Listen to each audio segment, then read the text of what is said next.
Hello there, men, and welcome to the Masculinism Movement channel, a place for men to be men and to talk about masculinity and men's issues. I'm your host, Brian Krall, and today I want to talk to you about other alternative relationships that you can use to replace female romantic companionship.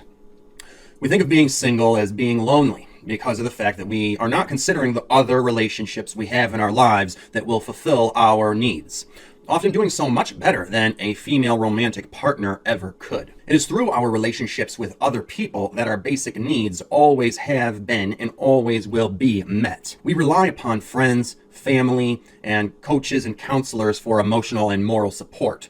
We rely upon sex workers and sex toys for fulfilling our sexual needs, and professional services fulfilling the rest of them. But our relationships are not only to people. You see, men being less social than women, we generally provide ourselves with many other greater forms of relationships that are very enriching and do not rely upon other people. So what kinds of relationships could these be, you ask? Well, here is my list. First and foremost is your relationship to your own body, for which we have sports and fitness for athletes such as me, cooking and eating for anyone who is human, porn and masturbation, which is a very important aspect of fulfilling your own sexual needs. In fact, I found that you can fulfill your own sexual needs much better than any woman can. Drinking and drug use, which is a physical relationship since that is altering the chemistry of your body, something I'm going to circle back to later. And for many men, we engage in physical camaraderie, especially athletes like myself. Or just, alpha males who are physical types. We engage in wrestling with other guys, or, things that are kind of like wrestling, especially when we are drinking together, or even fighting. I've had friends that I will play fight with, or sometimes border into real fighting, and I also practice kickboxing. So I found that there are many ways in which you can and should have a relationship with your body that will help to fulfill your needs as a physical being so much better than a female can. Next, number 2 is your relationship with your own mind and consciousness and self. This is done through philosophy, psychology, personal development, meditation and contemplation, cultivating self-awareness, building your identity and your sense of who you are as a person, growing and self-actualization, etc. Having a relationship with yourself and your own mind is so much more important and fulfilling than having a relationship with anyone else. Next, number 3, nature. Without having a relationship with nature, you cannot be in touch with your own true nature. It is through connecting with nature that a man truly discovers himself and who he really is deep within, and that is an animal. In order to get in touch with your primal nature and animal self, you need to spend time in nature. So cultivate a relationship with it through things like hiking and swimming and camping and such. And you'll find that spending time in nature is extremely therapeutic, and having a relationship with the natural world, with planet Earth and its nature, is an extremely enriching thing. Next is the world through travel.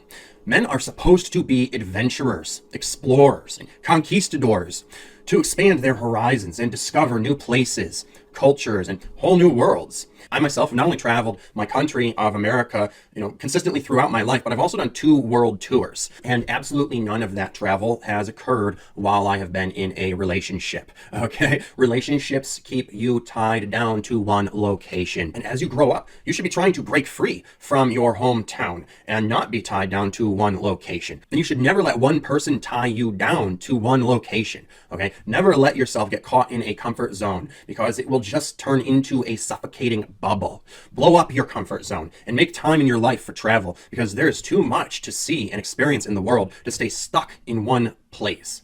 The earth is your home, and that is where your comfort zone should encompass. So cultivate a relationship with your home planet.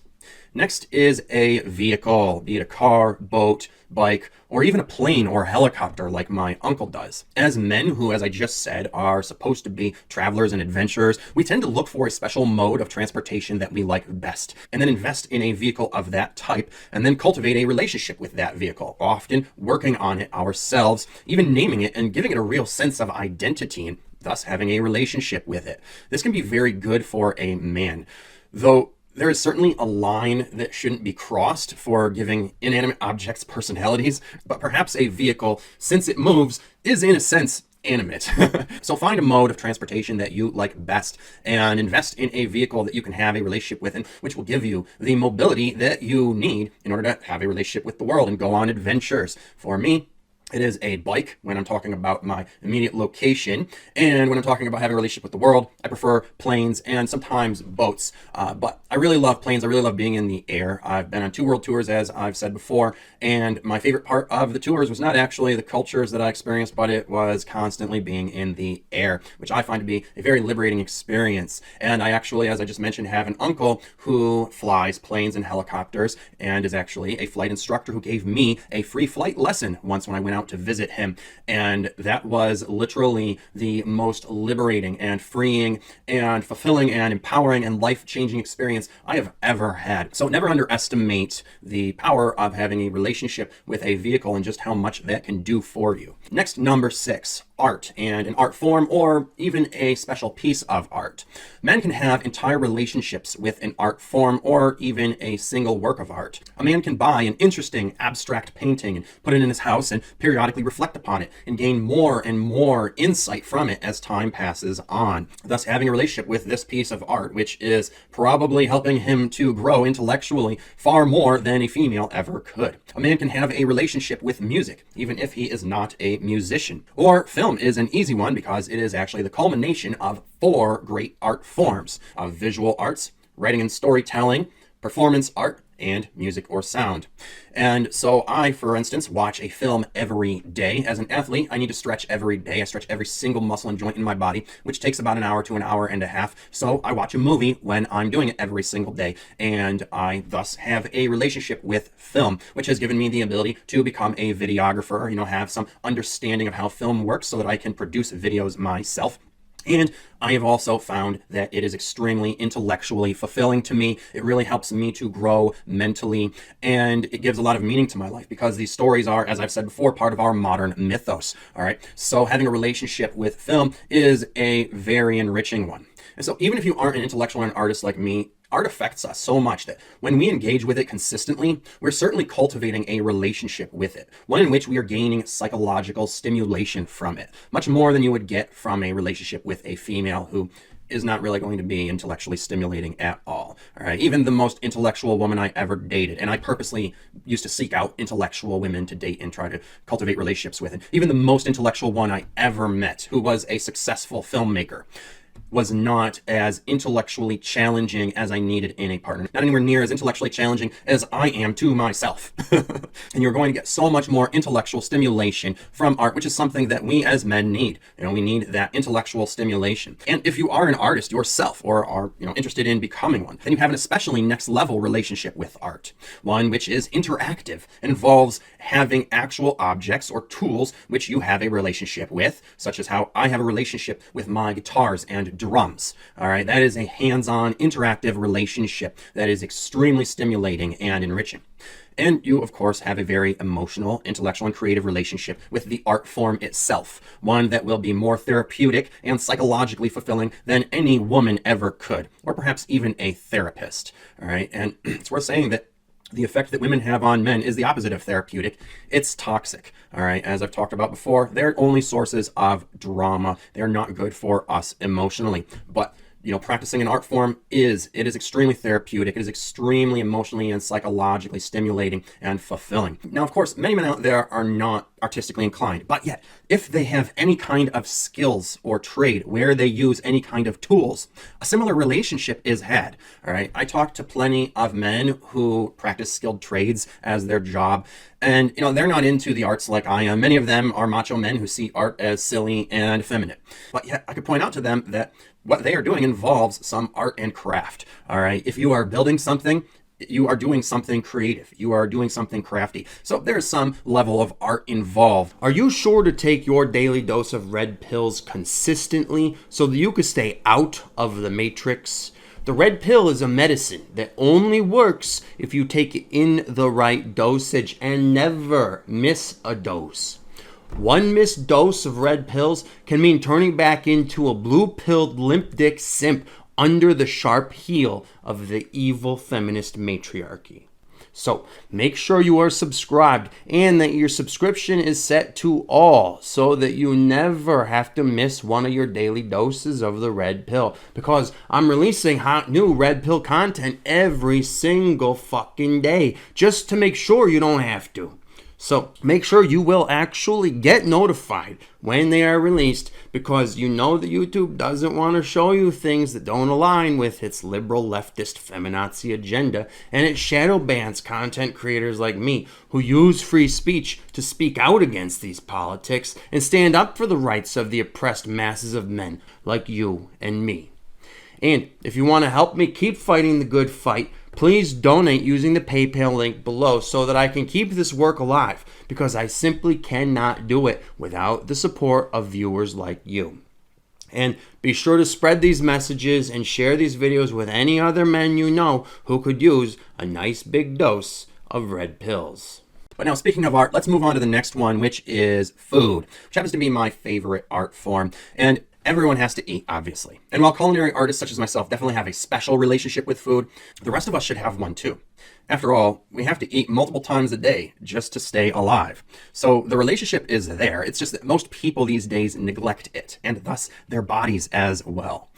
But food should be something you cultivate a relationship with and use to indulge your senses, enrich your body, and enhance your life. Even if you are not trying to become a professional chef, you should really know how to cook your favorite dishes to your exact liking, and cook yourself at least one good home-cooked meal every day. Through having a relationship with food, your health and your quality of life will greatly improve. Next, number 8 is your home. Your living environment should be an extension of your personality and character. You should take pride in your space and enjoy keeping it clean and comfortable. You shouldn't be afraid of do-it-yourself home projects and, doing work on your home. You should nurture your home environment as it nurtures you, and take good care of it. You should also decorate it with art and whatever pleases you and makes it feel more like your specific home, as an extension of your personality and identity, because that's what it is. Building a good home and having a good relationship with the space you live in is a key to happy living. Too many men out there don't decorate at all. They leave their walls white and blank, like they're living in a fucking hospital or an asylum. And they don't do anything to really make their home theirs, and give it a sense of personality and character, or make it comfortable and keep it clean, take care of their living space. And thus, they generally don't find themselves feeling really good when they're at home and living a happy home life, right? Which is why they feel like even though they work somewhere else and thus are already spending most of their time outside of the home, they then don't want to go home after work, right? They want to go out and spend even more time outside of the home. Me, I decorate my home. I make it my own, an extension of myself, so that I feel good when I am here, so that it is an environment that feels great to be in for me and makes me happy to spend time in, and is a place that I have an actual relationship with, all right? And I find that, friends enjoy coming over here because it somehow is a better place than their own home, right?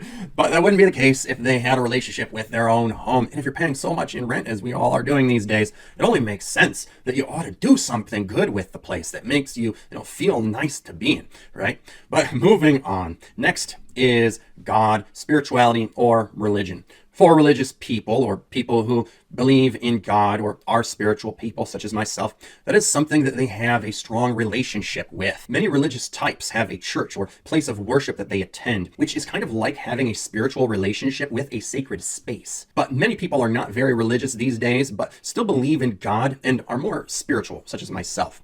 And for these people, they may not have a church that they go to, but they may still have spiritual practices that they conduct, such as prayer, meditation, traditions, rituals, etc., which give a greater sense of meaning to their life. People may feel as though they are having a closer relationship with God when they engage in spiritual activities. They may feel as though they are cultivating their own spirit and sense of spirituality, and thus relationship to their own spirit and spiritual self, which is very important. And they may also feel that it helps them to relate to the world, life on Earth in general, existence, and the universe, etc. And studies have shown that this relationship actually has mental health benefits, okay? It makes people feel better. So this is an important relationship for people who believe that there is more to life than what you see. Now, for those who do not and are atheists or agnostics, then often science and or philosophy is something that they have a relationship with in order to help them to understand reality and existence and the universe and, give meaning to life and answer its great riddles. So either way, there should be at least something in your life that gives it a sense of greater meaning and purpose, and that you can cultivate this sort of abstract relationship with. Unless you are a nihilist, but even then, that is a philosophy, so it's still something that fits, isn't it? Next is your company or business. Many people have too much of a relationship with their work and not enough of a relationship with themselves, which is why I almost didn't include this on here, and I'm putting it as one of the last things here. So obviously, don't be a corporate drone. Cultivate a relationship with yourself and these other things, and don't just live to work. But however, it would certainly be ideal for you to find a sort of purposeful career path to develop instead of just working at a meaningless, menial, dead-end job. Working at a company that you could actually care about and maybe even be passionate about. And if you are doing what you are passionate about, then it doesn't really feel like work. Well, it feels like your life's work, but it doesn't feel like a job. So at that point, cultivating a relationship with your company and work can actually be a positive thing. And it's even more so when you are an entrepreneur and that company is one that you started and is actually a big part of your life's work. And perhaps even like your home, it could be an extension of yourself and something you should definitely have a close relationship with, as I am having with my company. All right. And so this is an extremely meaningful and fulfilling thing to do when you are doing it as an entrepreneur, or at least having a career path that is something that is a cause that you care about, which is why you are pursuing it. Next, number 11, mind-altering drugs, especially psychedelics. Now, obviously, I smoke, and doing so, it is enriching. It fulfills me in some way, right? And yet, this is just the most basic of mind-altering drug that there is. And while many men out there drink, and I do as well, I don't drink very often, all right, because obviously, alcohol is a corrosive substance that is terrible for you. And there are so many better drugs out there, especially psychedelics, whose effect is almost 100% positive, if you are using them right, okay? This can be a very therapeutic and spiritual relationship that can help you to not only alter your mind and stimulate your intellect, but increase awareness and raise consciousness and expand your perception and ultimately give life more meaning and be very transformational experiences at times. The right relationship with mind-altering drugs is not strictly recreational and is not addictive or unhealthy. Set and setting are very important. That means where you use the drugs or your setting, and the set means the plan or what you are doing when you use them. As of course is the substances you choose and the dosing. So for me, the drugs that I use most often in this order are cannabis, psilocybin mushrooms, salvia divinorum, and nitrous oxide. And then, I'll use other psychedelics as they become available. But those are the ones that I use consistently, because of their availability, as well as, them just being the right substances for me. Now, when done right, these experiences do not need to be frequent, okay? But they should be somewhat routine, like at least once or twice a year, to remind you that there is more to reality than you can normally see. And if you would like me to do a deep dive into this topic, just let me know below. But otherwise, I'm going to move on to the last one, which is animals. There's certainly something to be said about how therapeutic a relationship with a pet can be. However, there's something else to be said about how modern women have shown how trying to replace human relationships with those of pets can actually be unhealthy and pretty sick. So don't take this too far and try to make your pet into a child of yours, or worse, a lover. But they can certainly make good friends and companions, which will definitely help you to do without female companionship in your life, okay? So you see, relationships take many forms. There are numerous other relationships that you already have in your life, and others that you can and should be cultivating over time. All of these different types of relationships are fulfilling your every need. So there really is no need for a female companion, since all of your needs are already being met by your other relationships. In fact, there are now even robots that you can have a relationship with, in the sense that they are AI computers that will learn and grow in relation to you as you use and interact with them. They are programmed to evolve, and the technology of robotics and AI is ever evolving as well. And our relation to it will grow more and more over time in our generation. In the not too distant future, there will be female companion robots that will not only be able to compete with women, but will win the competition. That concludes this video. Thanks for listening. I hope I mansplained that good enough for you. If you like what you heard, please click the like button. And if you feel you gained some value from this video and would like to give some back, please do so with the PayPal link below, because your support helps fund me doing this work and fight the good fight for men like you. If you are ready to take the red pill and wake up from the matrix and the matriarchy controlling it and learn everything you need to know about female on male sexism, get your copy of my newly released book called Misandry Exposed, on sale now for a special price that won't last long. So check it out by clicking the link below. And otherwise, take care of yourselves, men, because no woman out there is going to.